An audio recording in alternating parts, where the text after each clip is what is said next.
Oh, that's very, very irritating. I gotta change that.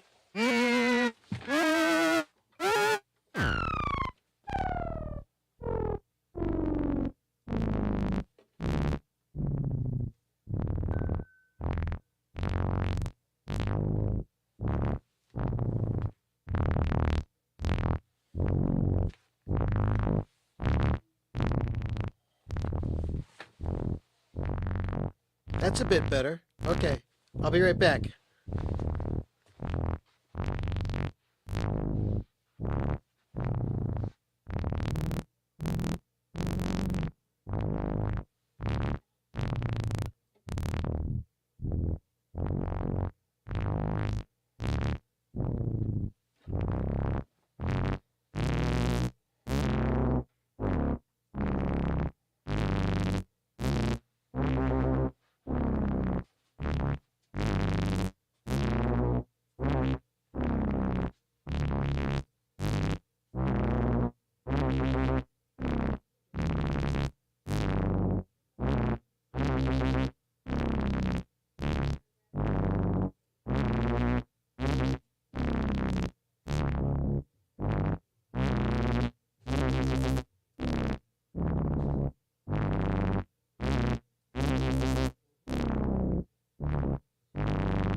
Whew!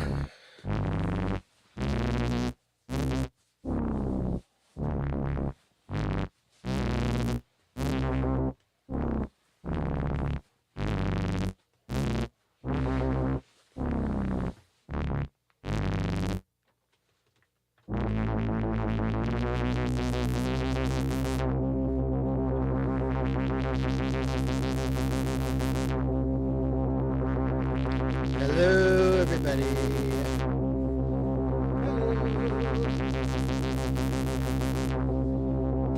Can y'all hear me okay?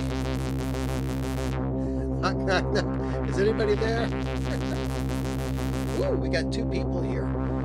This is weird, isn't it?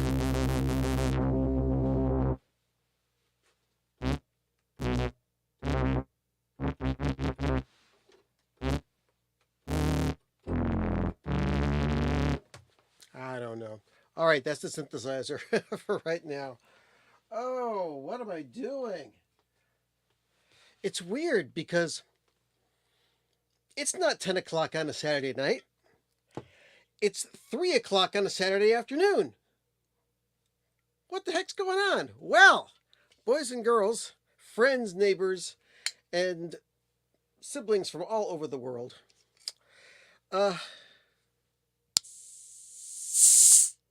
Yeah.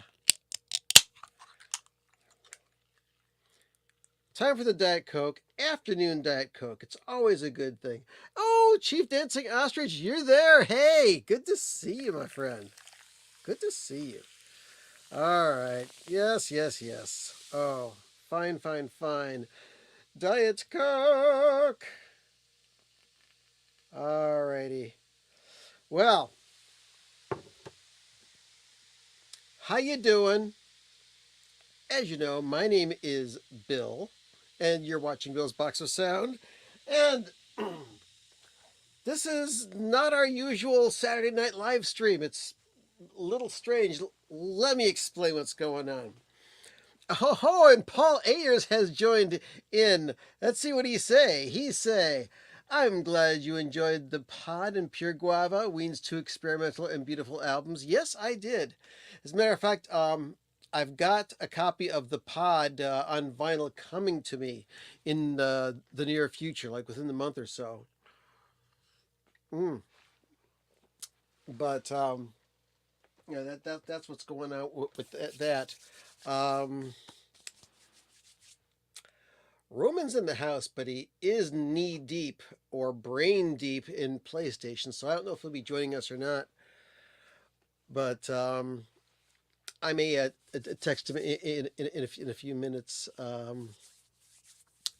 So, oh yes, the reason why I'm here on a Saturday afternoon instead of a Saturday night. Well, tonight there is a OSU football game on. They're playing Michigan State, and I'm going to be watching that with my wife because I've told you guys before, if there's a football game on Saturday night instead of Saturday afternoon, I'm going to sit there and watch it with her. So I decided to get things going, and this way, if somebody tunes in at 10 o'clock and they don't want to watch the football game, they can watch this. So that's good. Uh, First things first, I went to see Depeche Mode last night. They played the Rocket Mortgage Field House in Cleveland, Ohio, and man, what a great show it was. They have their newest album, Memento Mori, and if you do buy this album and you haven't bought it yet, I want you to be forewarned. The dimensions of this album cover are larger than most record covers. Let me grab a previous Depeche Mode record here, like Delta Machine, okay? And we'll just lay these two records side to side. Now, you see that little lip there? Let's measure how much that is. Here, that is it's about 8 millimeters or so. It's 7 or 8 millimeters bigger than your normal slightly 12-inch record cover. I mean, the other one measures like about, let's see, I'd say 12 and a quarter inches to fit a standard 12-inch record. But for some unknown reason, they made the cover of Memento Mori bigger. So it sticks out of your shelves more, and there are no commercially made protective bags to put over this record, which ticks me off to no end. But what are you going to do? But anyway, that's not about the concert. Depeche Mode played Cleveland, Ohio, as part of their Memento Mori concert tour last night, and it was wonderful. I'm not crazy about that new album. No songs have jumped out to me as really good yet, but they played about, say, 3 or 4 songs from that album, and the rest of the concert, all hits. Hits, hits, hits, hits, hits. No deep catalog, just lots of great Depeche Mode songs from the past. We may be talking more Depeche Mode vinyl later on in the show. But as you may know already, Depeche Mode, when they started out, was a 4-man group. It was Martin Gore, or Martin L. Gore, Dave Gahan on vocals, Andrew Fletcher on keyboards, and Vince Clarke on keyboards. And they made the album Speak and Spell. And it spawned the hit Just Can't Get Enough. And then Vince Clarke left the group. Vince Clarke wrote all the songs. Martin Gore, Dave Gahan sang the songs, but Vince Clarke wrote all the songs on the first album. So then he left, and then he formed Yaz, aka Yazoo, with Alison Moyet, and later on did what was the name of that thing? They just did like one EP. It never happens to me. It never happens to me. That's the way my life was meant to be. Anyway, and then after that, he formed a group called Erasure with Andy Bell, and stayed with that band, that duo, for many years. So what were Depeche Mode to do when their songwriter left? Well, Martin L. Gore took over all the songwriting the duties for the most part, and they recruited a new member who was Alan Wilder, and they moved along until let's see, the album. See, they were with him with that. What album was it? They had a whole bunch of albums, including Violator. I think after the Violator album, Andrew left. He may have left before that. I wasn't planning to do a complete biography on Depeche Mode here, but Alan Wilder eventually left Depeche Mode, and he did solo recordings and called it Recoil. It was an album by Recoil, was a solo album by Alan Wilder. And the other three, Andrew Fletcher, Martin L. Gore, and Dave Gahan, they kept on as Depeche Mode. Now, after this album here, which is Delta Machine, Andrew Fletcher sadly passed away. And so now there are two people left in the band. It's Martin L. Gore, who writes the songs and plays the majority of the instruments, and Dave Gahan, who helps write songs and mostly just sings. So, the live band now is Dave singing, Martin playing keyboards and guitar, and they've got two other guys, which I forgot their names, sorry. They've got a drummer and a keyboard player who also doubles on guitar sometimes. And what can I say? The addition of live drums to Depeche Mode. I mean, they used to have some drums in their concerts, but this was the first concert I've seen with them, and I've seen them several times. It was the first one that had drums, live drums through the whole show, and he also had triggered drums and electronic sounds as well. And it really added a lot of punch, impact, power, and excitement to the show. Really enjoyed it. So, here's to Depeche Mode. Loved their show last night. Now, as you know, let me just make sure I've got the right thing to grab here in a second. Where is it? Where is it?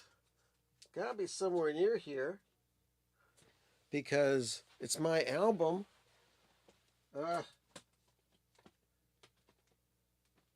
Here we go. As you know, I'm trying to sell this album here by Spudlock. Okay.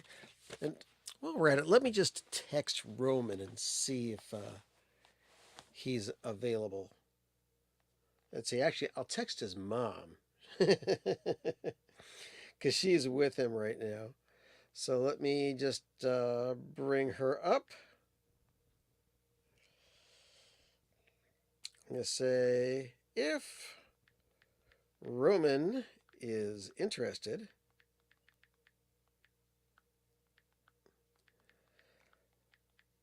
The live stream is now.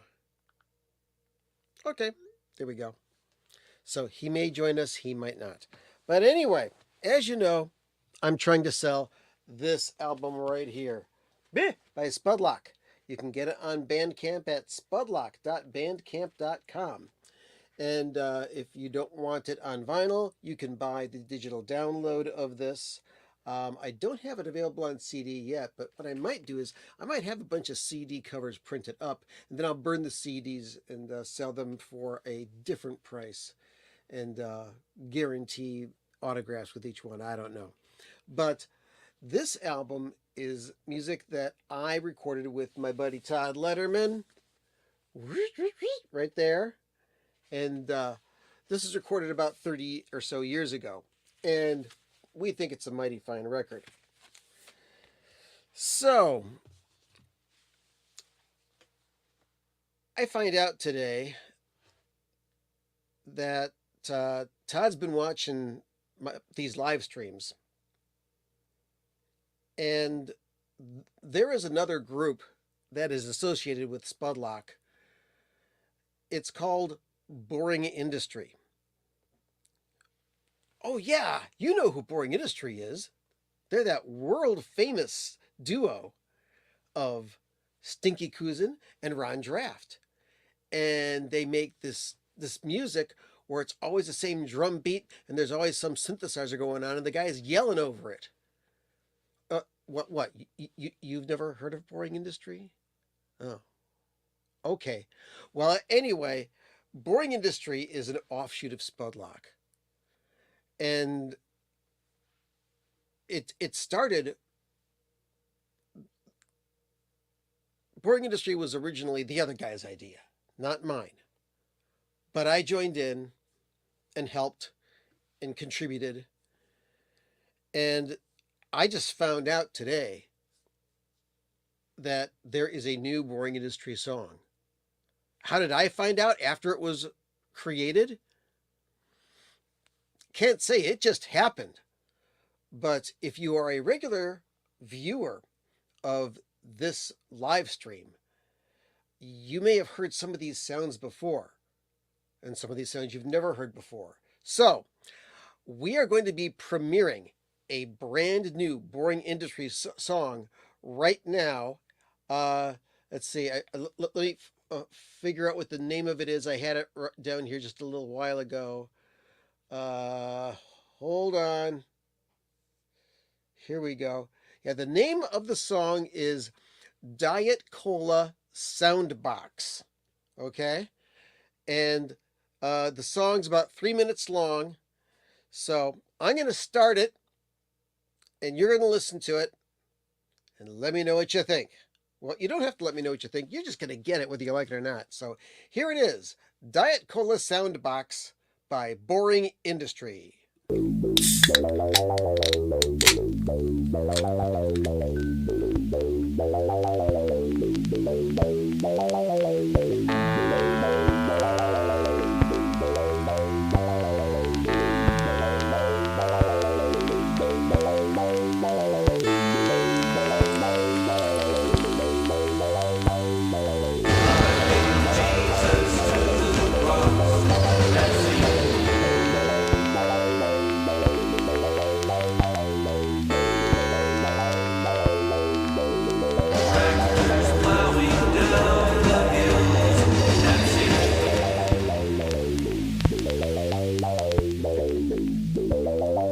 It's getting there.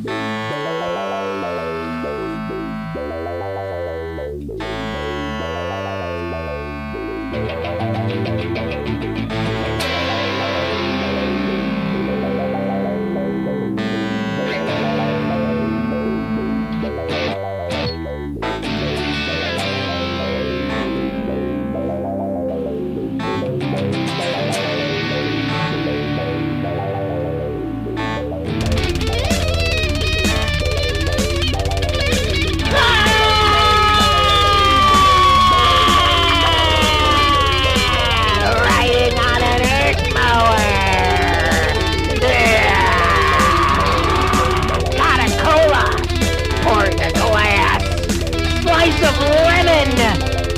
flavor to taste. Turn on the camera, make some noise. Turn on the camera, make some noise. Talking about the vinyl. Talking about the vinyl. Talking about the vinyl. Ah! You know, Wait a minute, wait a minute, wait a minute. Pause, pause, pause, pause. Wait a minute. Got to turn that volume down just a little bit. Okay, back to the song. Crazy man, trying to make a living off an LP for some tunes. He's making a living off an LP. Okay. You know, Todd Rundgren, he was right. All those years ago, he said, Portrait of a Crazy Man, trying to make a living off an LP for some tunes. He's making a living off an LP's worth of vinyl records. Ah! LP, CD, AI, oh no. Buy some CDs from me. Buy some CDs from me. Tune in for my YouTube show. Ah! Take a bath in a spin clean, bitch. 180G, this ain't no Ronco release. One Grateful Dead concert on 8 vinyl EPs. Second mortgage on my house. I'll go back to work at McDonald's. Ask Warren for my job back. Only one sauce to a 6-piece. Feeling run out groovy tonight.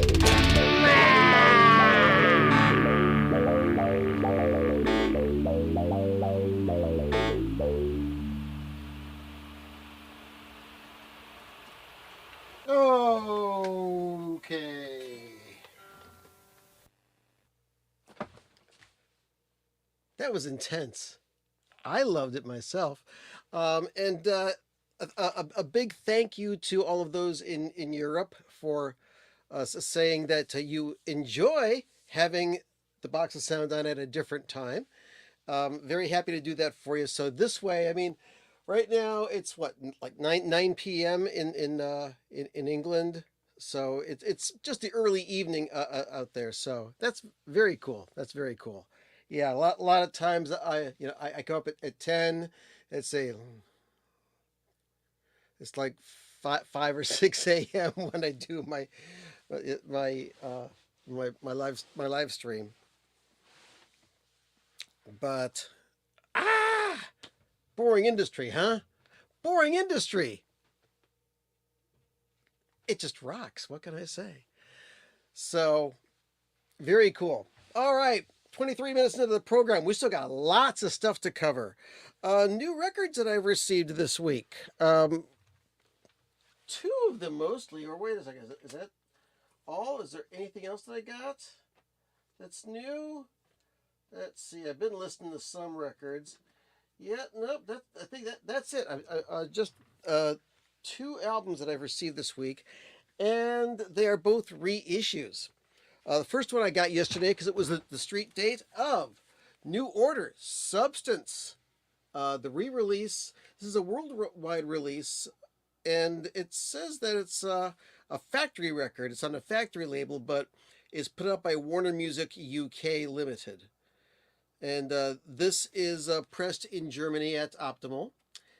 And I just got this yesterday. I only had a chance to listen to one side of the album last night as I was coming in from the Depeche Mode concert.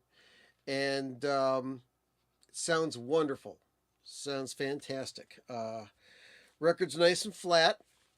Surfaces are nice and clean. And the other record I got, which is a re-release, is Genesis, Selling England by the Pound. Now, this is not the reissue. This right here is the original that I got 50 years ago. Yeah, crazy. Hey! Yep, Selling England by the Pound, the very first British pressing, and very well worn. And I bought this. I received this album before it came out in America. I think it came out in the UK first, and it came out in the US about a month later. And which was weird because Genesis was already on an American tour at that time, and I was let's see, I was 15 years old or 14 years old, and got to see them at the Allen Theater in Cleveland. Uh, and of course, this is when Peter Gabriel was with the band, and this was after, Nursery Crime and Foxtrot. And this concert just blew my mind. I will never, for my entire life, ever forget that show. So I've treasured this record ever since, and it's gotten a bit worn out. Cleaning this up with my ultrasonic cleaner helped it out a bit. But then it was announced as part of the Atlantic Records 75th anniversary initiative that Quality Record Pressings in Salina, Kansas was putting this out as a double LP 45 RPM remaster. And let's see, does it say who cut this one? Let's see, I think it was Ryan K. Smith, but we'll find out in just a moment. But this is a beautiful, thick cardboard cover. The print and the colors on the painting are a bit more bold than the original was. And let's pull this out. Now, even though this is part of the Atlantic initiative, they did retain the famous Charisma label on here. And there's a sticker that was on the front. I peeled it off. But let's take a look at the vinyl. I haven't cleaned this yet, haven't listened to it yet. Oh, this is cut by Chris Bellman at the Bernie Grundman Mastering. So here is side one, cut at 45 RPM. It's called Dancing with the Moonlit Night. And I Know What I Like in Your Wardrobe. And that is one beautiful 180 gram record. Man. Beautiful. So I cannot wait to listen to that. I'm not getting very many of those remasters because they're expensive. $60. I mean, even though Selling England by the Pound in its original issue being shipped to the United States from the UK. Oh, this one's numbered and limited, by the way. But back when I got it in 73, I think it cost me a little bit more than $10, including shipping. And that was expensive back then. But $60 for this, I mean, you got to really love an album, or you've got to be, you've got to really love an album to pay this much for it. And when Analog Productions does an album on a double 45 RPM, and they do the thick covers and everything else, they give you your money's worth because it sounds better than it's ever sounded before. I can't wait to listen to that. I've got a couple of the Doors albums on that format, and I've got some jazz albums like that. I would like to get the Jethro Tull Stand Up album, but I don't know. It's a lot of money. You know, if you sign up for that whole 75 album initiative, it'll cost you like $4,500. That's ridiculous. I mean, you just got to be made of money for that stuff. All right, let's catch up with some of these chats. I love it. I love it. I love it. I love it. I love it. Now, here's isn't Michigan their biggest rivals? No, not Michigan. Michigan is OSU's biggest rival, but they're playing Michigan State, not University of Michigan. Okay, and I love the book. Yeah, there's this big rivalry between Ohio and Michigan. It's ridiculous. I mean, for me, it's just two teams. But if if people are Michigan fans, they hate Ohio State, and if somebody's an Ohio State fan, which I am, but I don't carry it to this extreme, they hate Michigan. But Michigan, Ann Arbor, where University of Michigan is located, has some great record stores and some great concerts. So I like going up there to buy records. I've talked about that before. I was there with my friend Kevin last time. Let's see. Zindo says change the hour. Yes. Now where's our little Roman? Roman has elected not to show up on the live stream today. He's busy playing his video games, and hey, he'll return. One day he will come back, and we'll do some fun stuff. And let's see. Paul says, I've been indecisive about whether or not I want that new Substance 2023 version. It's not too crazy priced. On Amazon, it is a good price to pick up. I think it's like 30 some bucks. Not bad for nice heavy vinyl and all new mastering for the New Order Substance 12-inch single compilation. So, another thing that's very important that I need to talk about is in the world of Zappa, in the world of Frank Zappa. This is a very big week for me because there's a new episode of the Zappacast, the official Frank Zappa podcast. A new episode came out this week, and as usual, it features the creator and host, Scott Parker, and the Vaultmeister, who is pretty much the producer of all the posthumous Frank Zappa releases, along with Amit Zappa, Joe Travers, great guy. And thing that's really unique about this one is that they've got a new producer. Me! Well, I have joined the team of producers with the Zappacast. The regular producer, Phil Circus, is a very busy guy.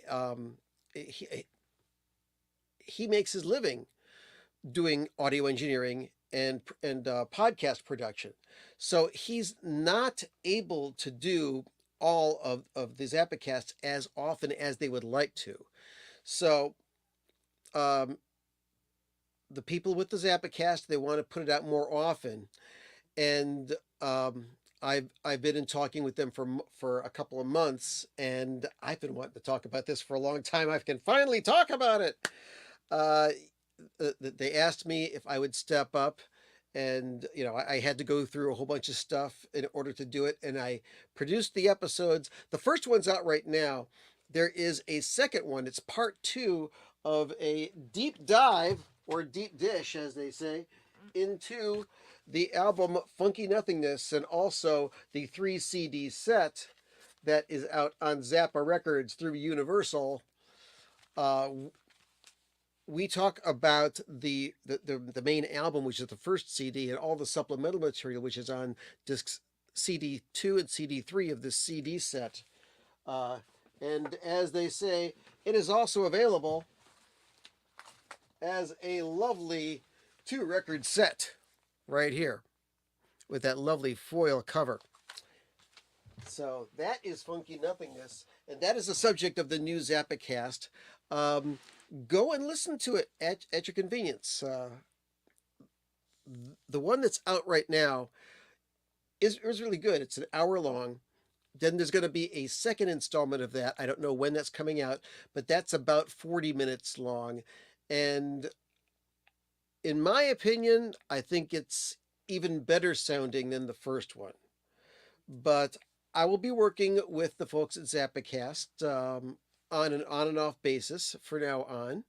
And of course, those of you who love Phil Circus's production, and why not, when he came on as the producer for the Zappacast, the quality of that show just went up like 200%. So um, just listening to his shows as an audio engineer, I learned stuff about podcast production. I really enjoy it, but I'm very, very, very proud that I am on the Zappacast along with Scott and Joe. So yeah, that's freaky. And as I do frequently on this show, I talk about anniversaries and birthdays in the Zappa universe. And I made a mistake last week. I said that last Sunday was Ike Willis's birthday. Actually, tomorrow is Ike Willis's birthday. He was born in 1955 on tomorrow's date. But another anniversary in the Zappa universe happened today. And it was like 17 years ago. I mean, not 17 years ago. I was 17 years old when it happened. On this day in 1976, Frank Zappa appeared on the Mike Douglas Show. I mean, nowadays we have these talk shows. The big talk shows are on either late at night or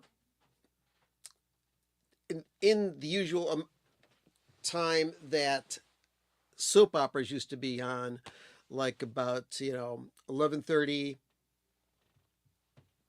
12:30, 1:30, 2:30 in the afternoon. They call it daytime TV. And daytime talk shows are usually a bunch of people who are yelling and screaming at each other. But a talk show, kind of like the old Johnny Carson show or the Dick Cavett show, the Joey Bishop show, things like that back in the day. And also like in the UK, the Graham Norton show today, they have entertainers on there. And Frank Zappa was on the Mike Douglas show on this day in 1976. And me, as a kid, I was there with my microphone curled around the channel dial and dangling over the speaker to record the audio of this. I don't know where the cassette is, but you can search on YouTube and see his performance. And he performed Zoot Allures. Not Zoot Allures, Black Napkins. He performed Black Napkins on that show. And it's something I'll never forget. My hero, Frank, being on TV on that kind of a show. And along with our little friend here, the synthesizer and my guitar, I'm going to try and recreate something very, very horribly, by the way, because I'm not that good of a guitar player and I just learned this song recently. But I'm going to show you some sounds that Frank got out of the guitar. Okay? So, you've got an electric guitar here. Now, if you listen and I play it, let's see.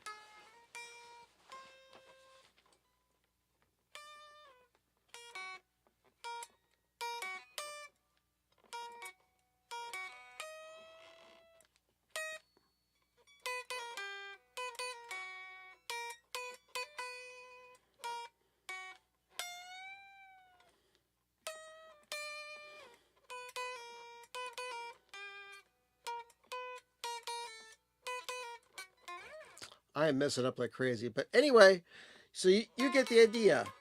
He plugged in a pig nose amplifier, which is an amplifier about this big, which they still make nowadays. And it sounded wonderful. And Frank also had an arrangement for the studio orchestra that was on the Mike Douglas show. And he played Black Napkins. Okay.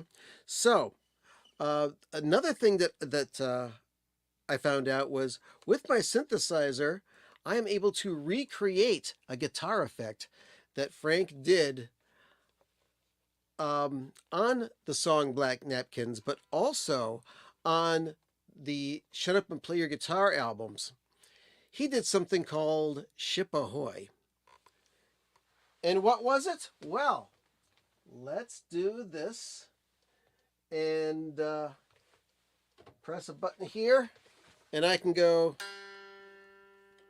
Whoop, wait. Not doing it right. Got to turn the guitar amp on first.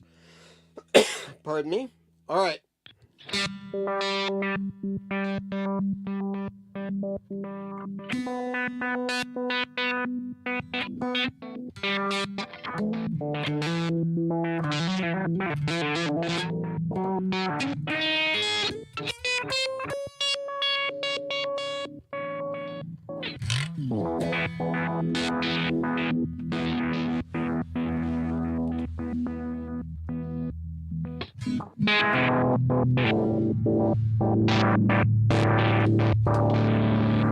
Almost sounds a little bit like the Relay by The Who, doesn't it?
I love that sound.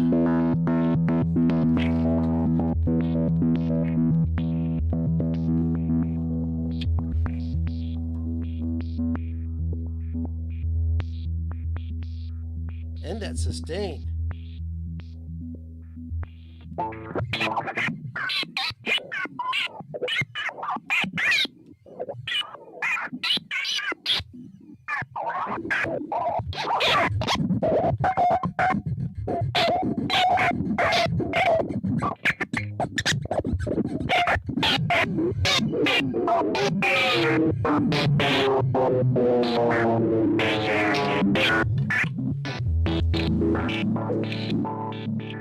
Okay, enough of that.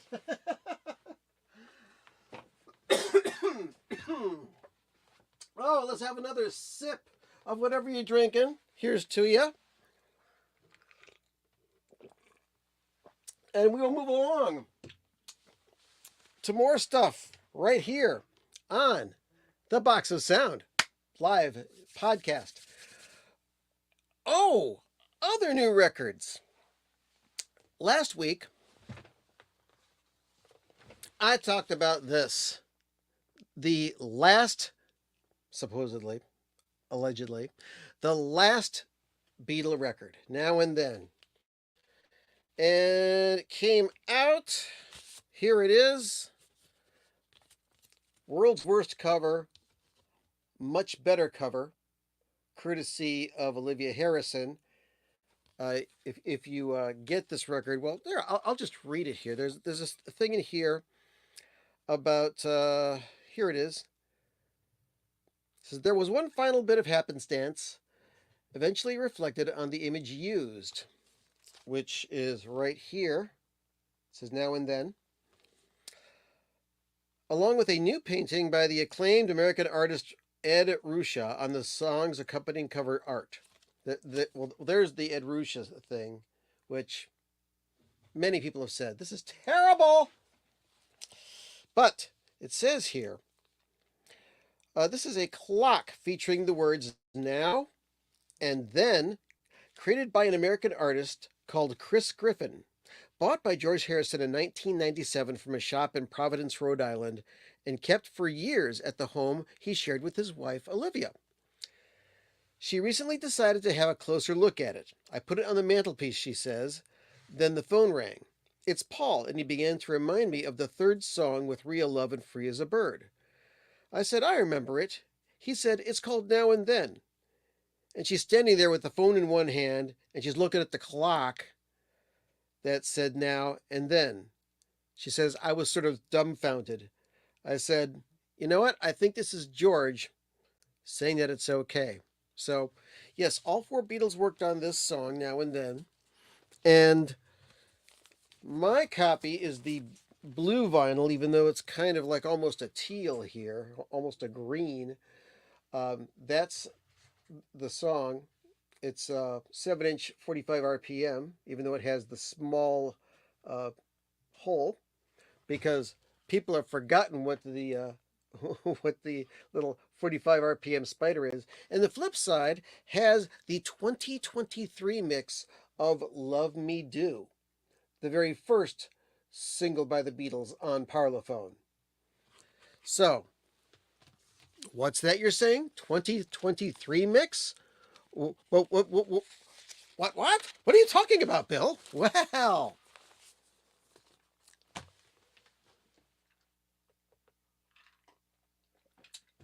many of you know what I'm about to start talking about.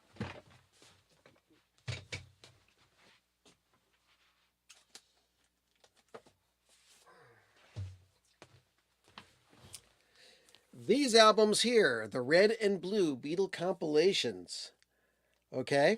These were re-released again this week. It's going to be the second re-release of these sets. I mean, they originally came out in 1973, 50 years ago. And then they were re-released with a digital refurbishment, I think about 10, 15 years ago, something like that. And they re-released these albums again, okay? 2 record sets, 2 CD sets, 4 CDs altogether. But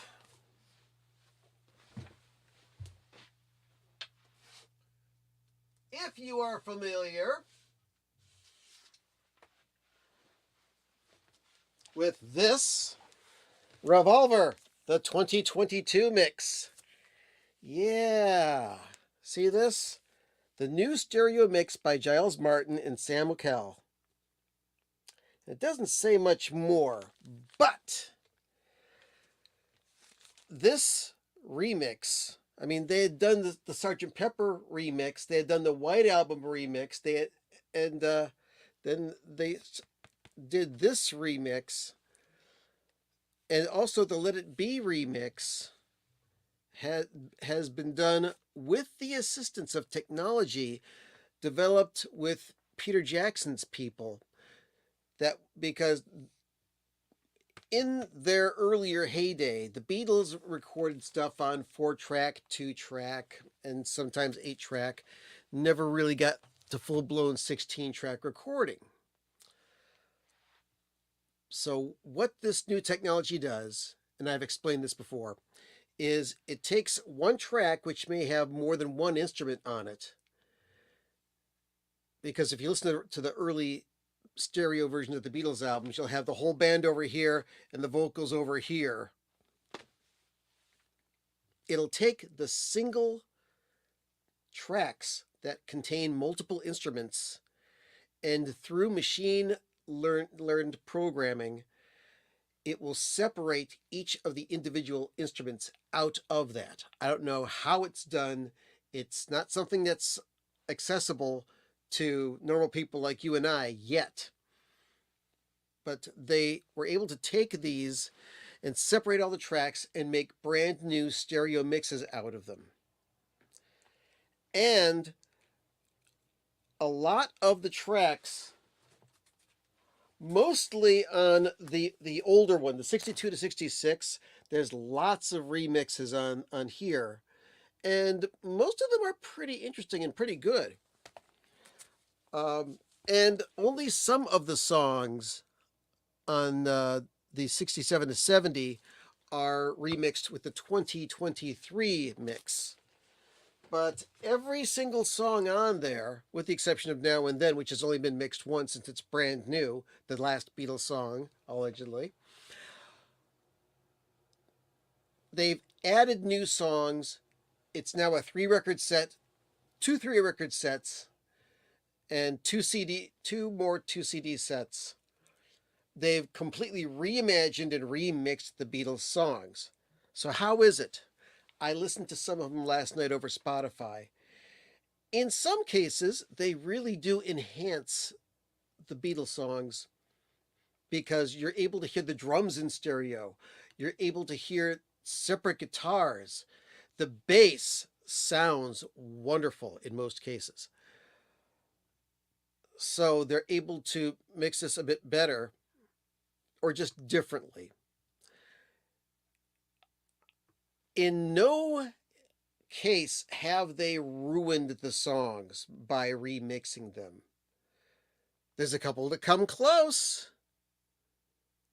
For example, I Am the Walrus had a whole bunch of real strange sound effects going through it, and it sometimes overshadows the musical part of the song, and you can tell it's different when you're listening to it. But there's some songs that really sound a lot better. Hey Bulldog sounds fantastic remixed. I loved it. And that's one of my favorite latter-day Beatles songs. But then there's things like I'm the Walrus. They futzed with it a bit too much. And then one of the earliest Beatles songs, Please Please Me, you listen to it and you hear mistakes. There's a couple of bum notes. There's one wrong note in the singing, and there's one wrong guitar note played. It's kind of funny, but very, very revealing. So be warned. If you buy these new red and blue compilations, and is this also a hint that they're going to re-release the remainder of the Beatle albums that have not been re-released already, just to get yet another infusion of cash into the remaining Beatles estates? We don't know. There is always people that'll buy it. One thing that I'm kind of upset about is when you take a look at the new versions of 62, 66 and 67, 70 when they're at the store, there's not that much on the cover that's letting you know that this is a newly expanded and newly remixed version of the album. So that's going to mislead a lot of people. It's like, hey, why is this all of a sudden in the store? And some people may not even buy it because, oh, they just repressed them. So that is what I have to say. I may go through and listen to all the 2023 remixes of the songs and comment on song by song by song in a separate video. I may also take what you're watching right now and turn it into a separate video. Hello, people who are watching this separate video. I usually do live streams every Saturday, but it was a lot easier for you to watch this because it's a separate video. It was weird. I did a little commentary last week on the Steely Dan Asia ultra high quality record, and my live stream since last week only got about 230, 250 views. However, when I chopped that one piece out of my live stream and made a separate video of it, I got nearly 1,000 views in like 3 days. So I'm going to leave the live streams as they are, but I may be chopping up pieces and putting them out as individual videos. So you folks that are watching me live right now, kudos to you because you're on the ball. All right, let's see. What other new things we got? I got one other thing to talk about. We're 55 minutes in. We're not going to have to leave for the news. I'm going to go as long as it takes me to talk about this next thing, and it may go past the 1 hour mark. So, little pause for the cause. Grab some liquid refreshment, or if you're in the middle of a meal, enjoy. Try to escargot. It's slow, but it's fantastic.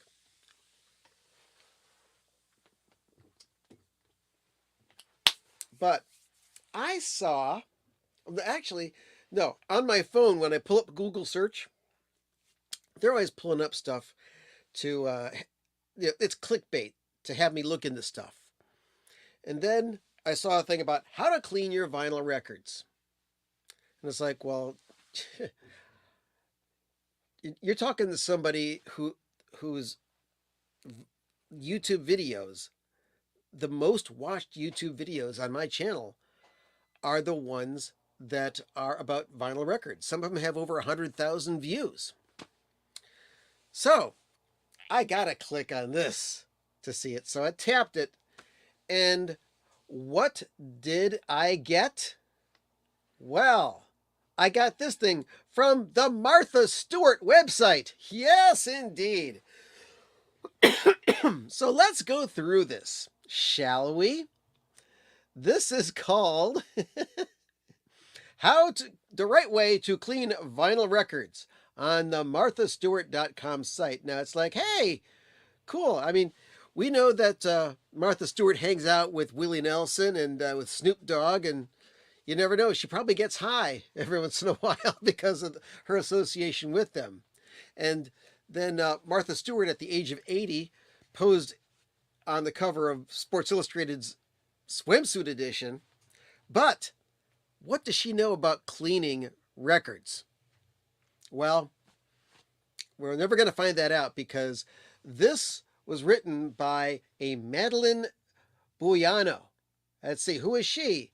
She is the associate editor at marthastewart.com, sharing her knowledge on a range of topics, from gardening and cleaning to home and pets. Blah, blah, blah, blah, blah.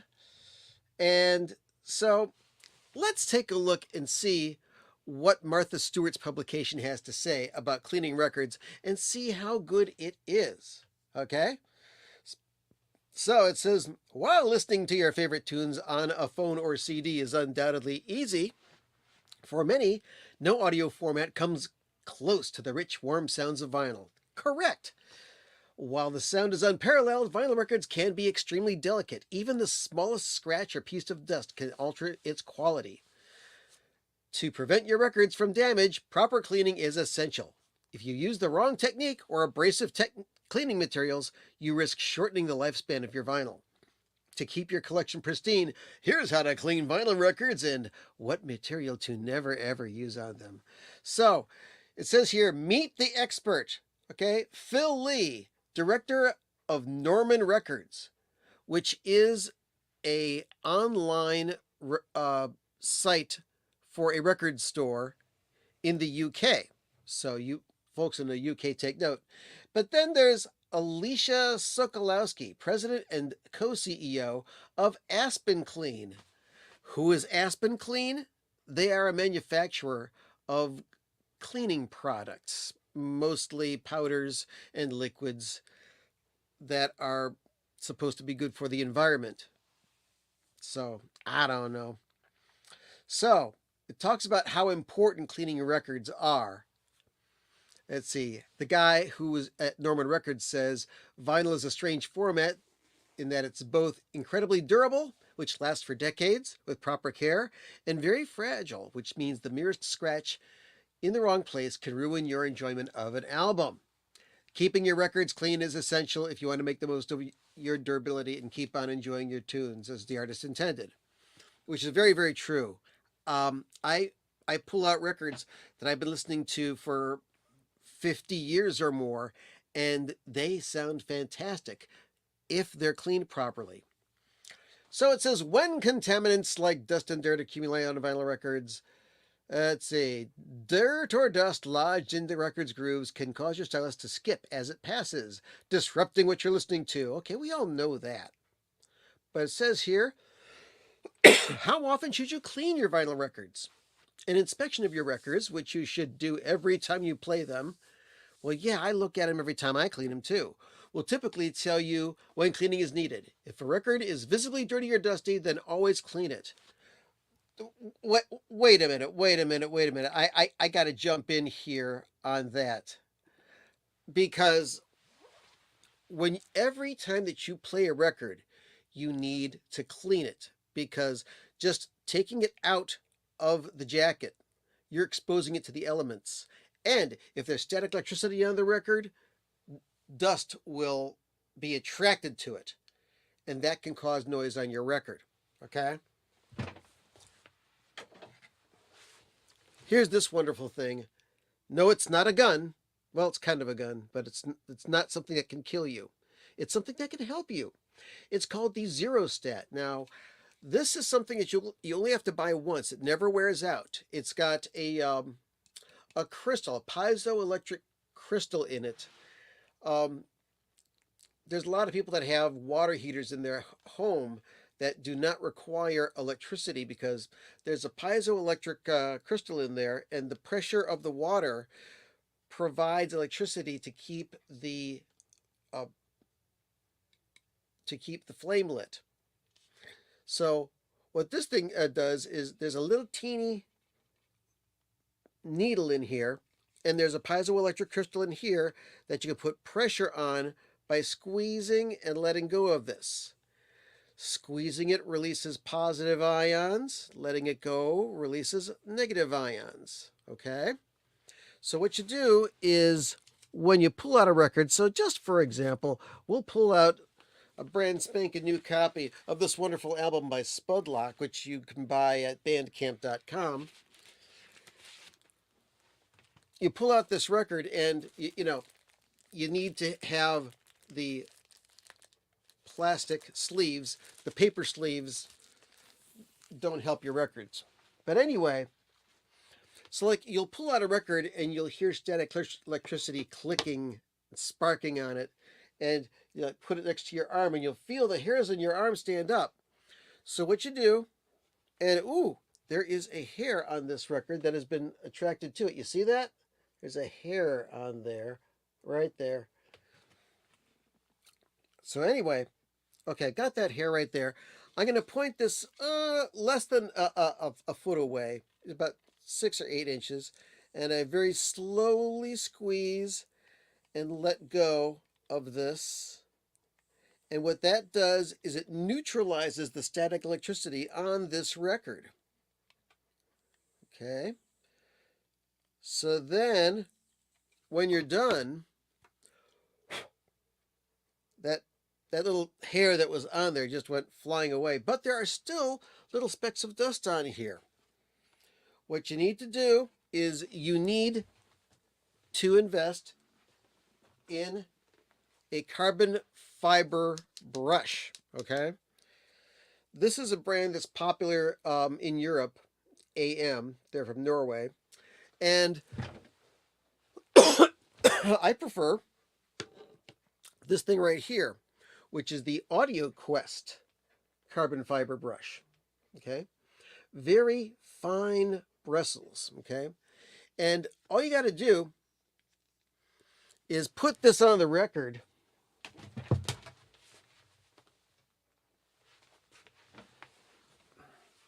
And as it turns, you just touch it with this. Don't press down, and let it go around like that. Okay? And pick up all of the dust and then pull it off like that. There's other videos on YouTube which will show you how to do that as well. Okay? So that is a good way to clean your records. Every time you put a record on, before you drop that needle, clean the dust off. It will increase the life of your records. You'll be thanking yourself for doing it for the rest of your life.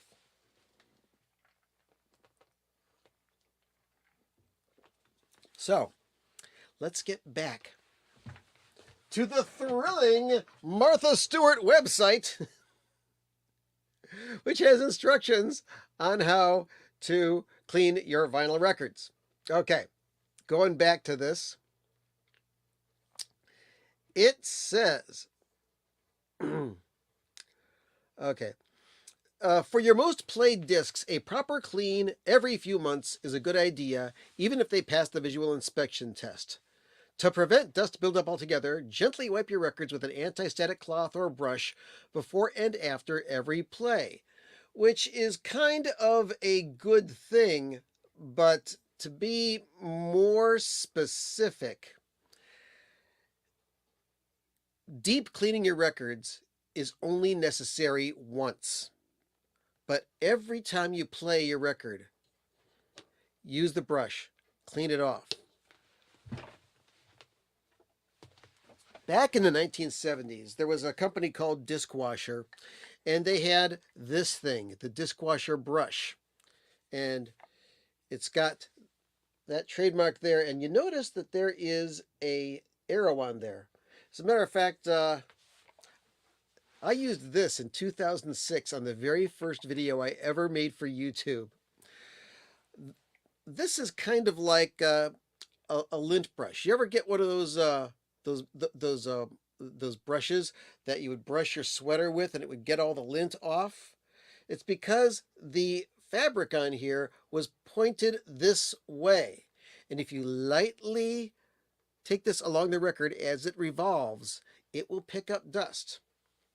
But this has a lot more friction than the carbon fiber brush, which means that this can induce static electricity even before you drop the needle on the record.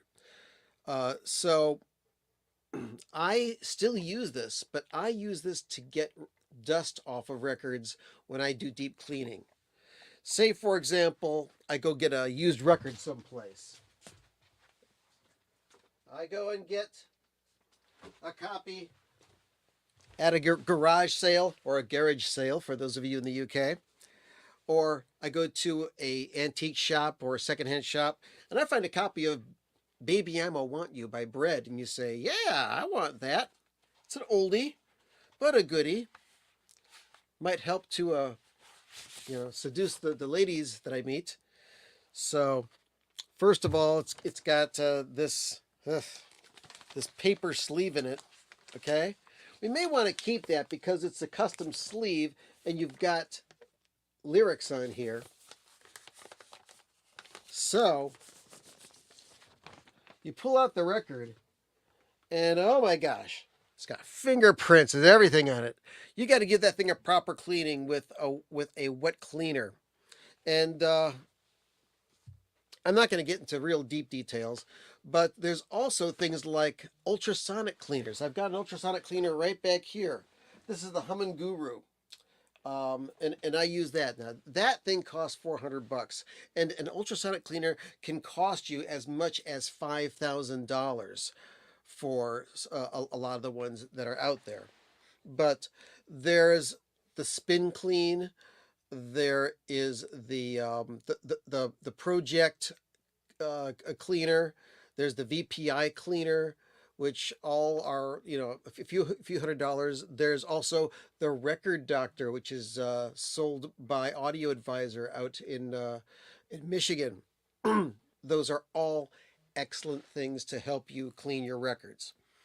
That's deep cleaning. Once you get a record deep cleaned, then the only cleaning you have to do is every time you play an album, use a carbon fiber brush. It helps get the dust out. It helps make the record sound cleaner, and it will increase your enjoyment of your records. So let me take one last look at this Martha Stewart thing and check it out again. See if there's anything else that might be helpful on here. Let's see, materials to avoid when cleaning vinyl. Let's see, vinyl records should be cleaned with the utmost care, of course. Do not use abrasive scrubbers. Correct. Do not use alcohol or solvent-based products. And do not use tap water. Do not use common household cleaners. Do not use paper towels. And do not use high pressure air. Yeah, okay. Well, that makes sense. Materials. Let's see. Oh, use something like the AM Clean Sound vinyl record cleaner. Okay. Well, what is that? Oh, that's available on Amazon. You know what? I'm going to to share that here. Let's go back and look at another thing. So it says that there is the AM Clean Sound vinyl record cleaner. Okay, I'm game. Let's check that out to see what it looks like. Let's see.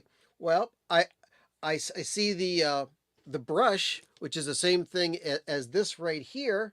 Yeah, okay. And I see a little bottle of record cleaner, which you can spray into the air like that. And then there's that thing that says stylus cleaner. Let's see if we can make that thing larger, okay? When I took a look at this, yeah, look at this thing right here. Let's see, can't do that. Hold on. Is it this right here? Well, yeah, that's as big as we're going to get it. Take a look at that thing right there. Now, I may be wrong, but that looks like something to apply mascara to your eyes. No, you don't put that on your stylus. What the heck is going on here? So, let me go back. Look at that thing. That can ruin your stylus. We got to talk about stylus care right now, okay?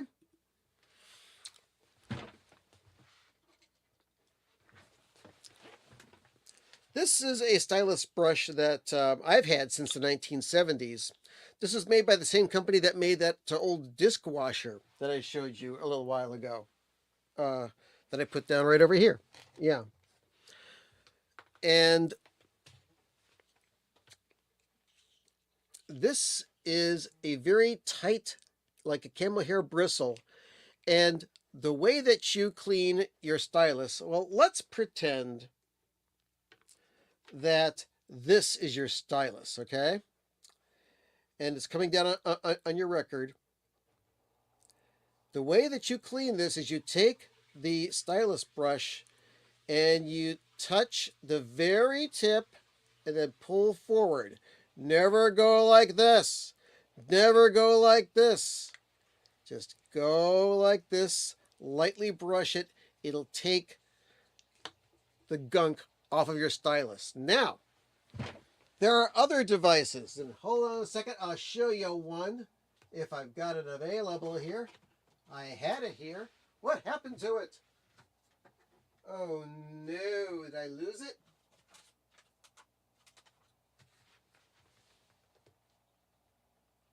I must have thrown it away. Well, anyway, there used to be this thing, and you can still buy it. There's this thing that you can buy. I think it's called the Onzow or the Osnow or something like that. But what it is kind of like a plastic or rubberized dome that has some sort of sticky material on it. And what you do is you just touch the tip of your stylus to this thing and let it go. And that takes the gunk off your stylus.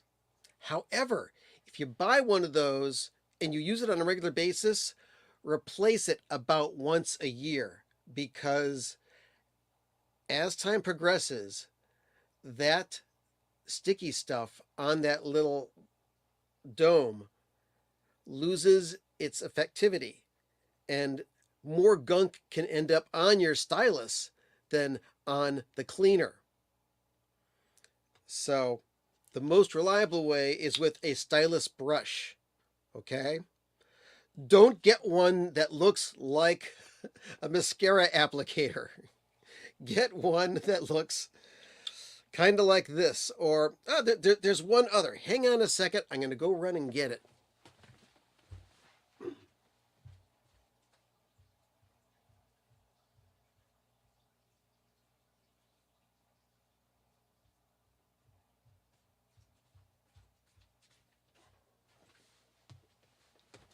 Okay, this is something that I carry with me when I do my DJing. Okay, I got a little Pelican case, and inside of this, oh, I've got all my little toys.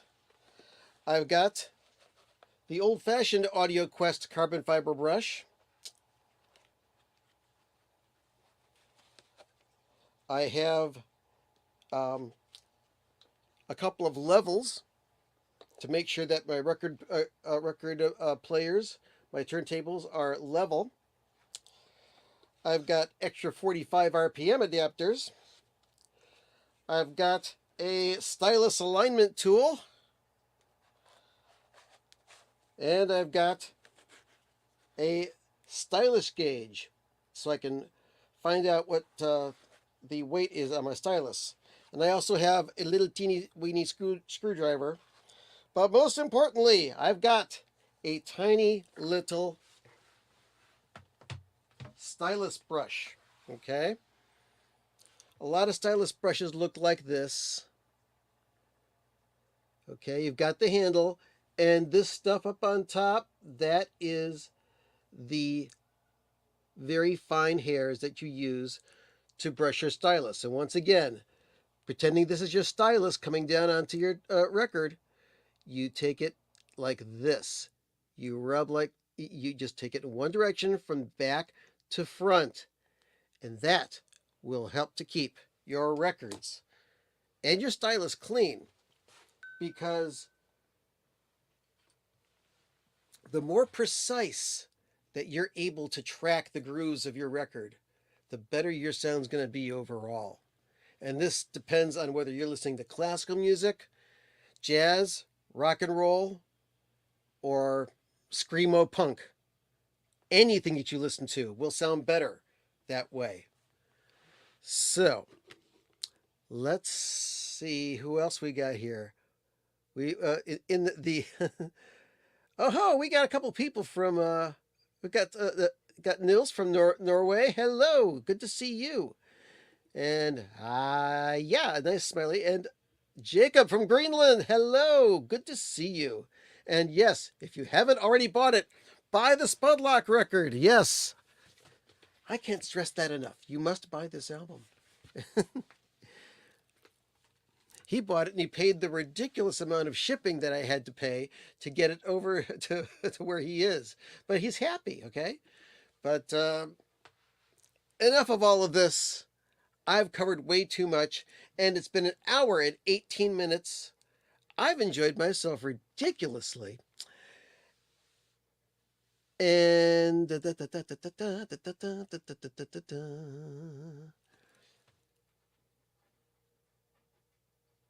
going to say I had a great time, and I hope you did too. It's been fun doing a live stream in the middle of the day. I usually do them at night, but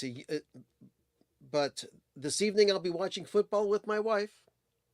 And usually in the daytime, I'm watching football with my wife on Saturdays at this time of year. But more live streams are coming next week. And thank you again. Like and subscribe. If you haven't hit the like button already, hit that like button. It's right down there. Okay? If anybody's watching on Twitch, hello. Thank you for stopping by. Only a couple of people watch on Twitch, but I've got it there anyway.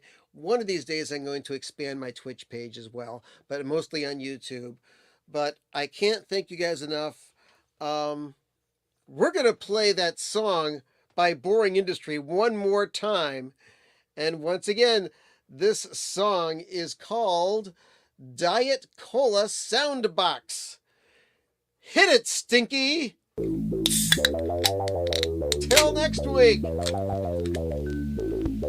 Have a great rest of your day. Stay tuned for your local news.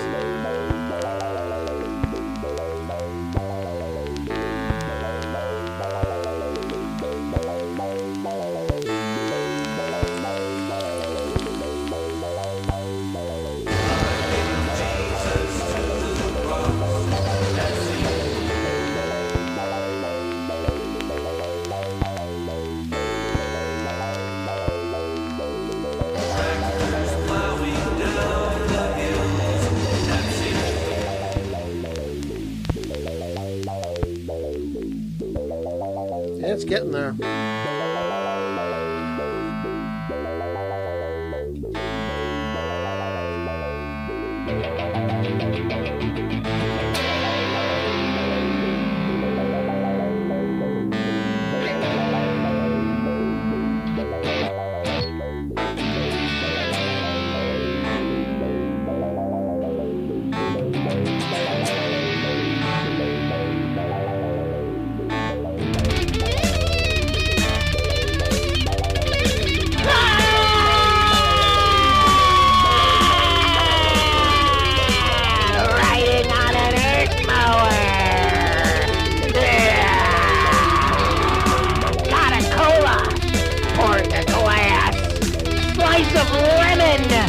Flavor to taste. Turn on the camera, make some noise. Turn on the camera, make some noise. Talking about the vinyl. Talking about the vinyl. Talking about the vinyl. You know, Todd Rundgren, he was right. All those years ago, he said, Portrait of a Crazy Man. Trying to make a living off an LP worth of tunes. He's making a living off an LP's worth of vinyl records! LD, CD, AI, oh no! Buy some CDs from me! Buy some CDs from me! Tune in for my YouTube show! Take a bath in a spin clean, bitch! 180G, this ain't no Ronco release. One Grateful Dead concert on 8 vinyl EPs.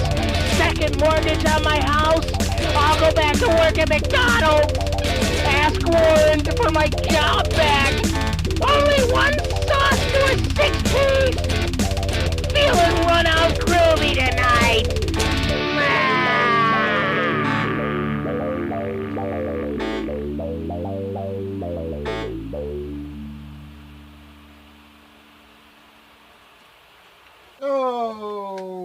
Okay.